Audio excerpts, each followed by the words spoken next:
What is so special about the human brain? Why is it that we study other animals instead of them studying us?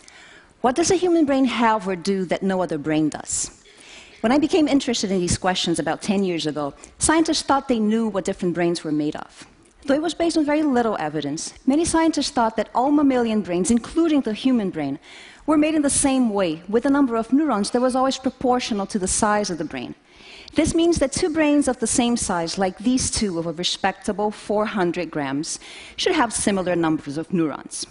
Now, if neurons are the functional information processing units of the brain, then the owners of these two brains should have similar cognitive abilities. And yet one is a chimp, and the other is a cow. Now, maybe cows have a really rich internal mental life and are so smart that they choose not to let us realize it. But we eat them. I think most people will agree that chimps are capable of much more complex, elaborate, and flexible behaviors than cows are. So this is a first indication that the all brains are made the same way scenario is not quite right. But let's play along.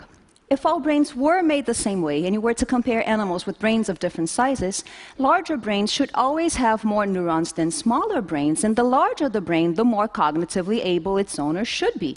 So the largest brain around should also be the most cognitively able. And here comes the bad news. Our brain, not the largest one around. It seems quite vexing. Our brain weighs between 1.2 and 1.5 kilos, but elephant brains weigh between 4 and 5 kilos, and whale brains can weigh up to 9 kilos, which is why scientists used to resort to saying that our brain must be special to explain our cognitive abilities. It must be really extraordinary, an exception to the rule. Theirs may be bigger, but ours is better.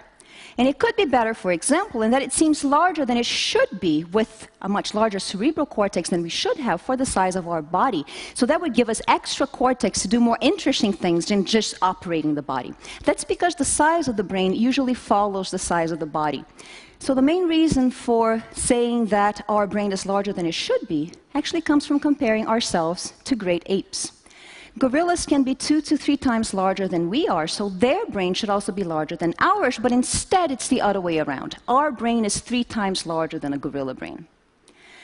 The human brain also seems special in the amount of energy that it uses. Although it weighs only 2% of the body, it alone uses 25% of all the energy that your body requires to run per day. That's 500 calories out of a total of 2,000 calories just to keep your brain working. So, the human brain is larger than it should be, it uses much more energy than it should, so it's special. And this is where the story started to bother me. In biology, we look for rules that apply to all animals and to life in general, so why should the rules of evolution apply to everybody else but not to us? Maybe the problem was with the basic assumption that all brains are made in the same way. Maybe two brains of a similar size can actually be made of very different numbers of neurons. Maybe a very large brain does not necessarily have more neurons than a more modest-sized brain. Maybe the human brain actually has the most neurons of any brain regardless of its size, especially in the cerebral cortex. So this to me became the important question to answer. How many neurons does the human brain have, and how does that compare to other animals?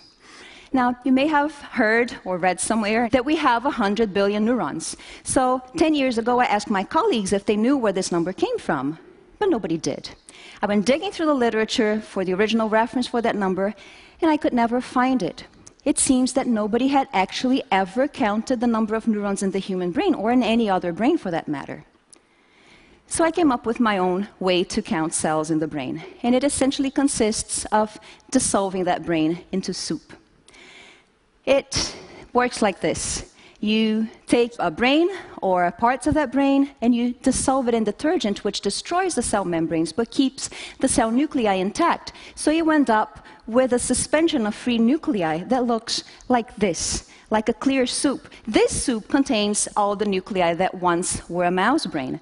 Now, the beauty of a soup is that because it is soup, you can agitate it and make those nuclei be distributed homogeneously in the liquid, so that now by looking under the microscope at just 4 or 5 samples of this homogeneous solution, you can count nuclei and therefore tell how many cells that brain had. It's simple, it's straightforward, and it's really fast. So we've used that method to count neurons in dozens of different species so far, and it turns out that all brains are not made the same way. Take rodents and primates, for instance. In larger rodent brains, the average size of the neuron increases, so the brain inflates very rapidly and gains size much faster than it gains neurons. But primate brains gain neurons without the average neuron becoming any larger, which is a very economical way to add neurons to your brain. The result is that a primate brain will always have more neurons than a rodent brain of the same size. And the larger the brain, the larger this difference will be. Well, what about our brain then? We found that we have, on average, 86 billion neurons, 16 billion of which are in the cerebral cortex. And if you consider that the cerebral cortex is the seat of functions like awareness and logical and abstract reasoning, and that 16 billion is the most neurons that any cortex has, I think this is the simplest explanation for our remarkable cognitive abilities. But just as important is what the 86 billion neurons mean. Because we found that the relationship between the size of the brain and its number of neurons could be described mathematically, we could calculate what a human brain would look like if it was made like a rodent brain. So, a rodent brain with 86 billion neurons would weigh 36 kilos. That's not possible. A brain that huge would be crushed by its own weight. And this impossible brain would go in a body of 89 tons. I don't think it looks like us. So this brings us to a very important conclusion already, which is that we are not rodents. The human brain is not a large rat brain. Compared to a rat, we might seem special, yes, but that's not a fair comparison to make, given that we know that we are not rodents, we are primates. So the correct comparison is to other primates. And there, if you do the math, you find that a generic primate with 86 billion neurons would have a brain of about 1.2 kilos, which seems just right, in a body of some 66 kilos, which in my case is exactly right, which brings us to a very unsurprising but still incredibly important conclusion. I am a primate, and all of you are primates. And so was Darwin. I love to think that Darwin would have really appreciated this. His brain, like ours, was made in the image of other primate brains.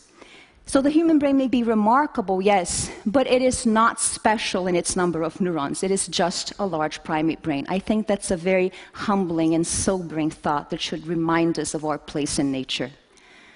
Why does it cost so much energy then? Well, other people have figured out how much energy the human brain and that of other species costs, and now that we knew how many neurons each brain was made of, we could do the math.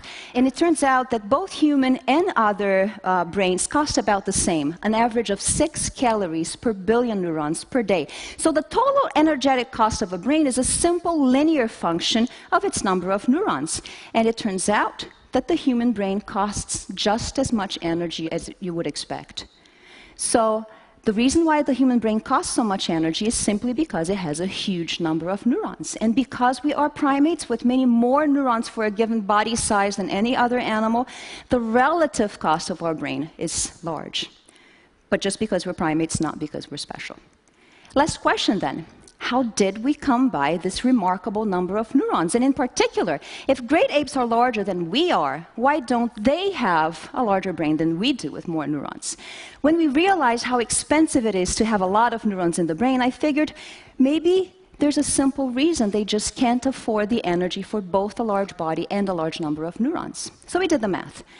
We calculated on the one hand how much energy a primate gets per day from eating raw foods, and on the other hand, how much energy a body of a certain size costs and how much energy a brain of a certain number of neurons costs. And we looked for the combinations of body size and number of brain neurons that a primate could afford if it ate a certain number of hours per day. And what we found is that because neurons are so expensive, there is a trade-off between body size and number of neurons. So a primate that eats 8 hours per day can afford at most 53 billion neurons, but then its body cannot be any bigger than 25 kilos. To weigh any more than that, it has to give up neurons. So it's either a large body or a large number of neurons. When you eat like a primate, you can't afford both. One way out of this metabolic limitation would be to spend even more hours per day eating, but that gets dangerous. And past a certain point, it's just not possible. Gorillas and orangutans, for instance, afford about 30 billion neurons by spending 8.5 hours per day eating, and that seems to be about as much as they can do. 9 hours of feeding per day seems to be the practical limit for a primate.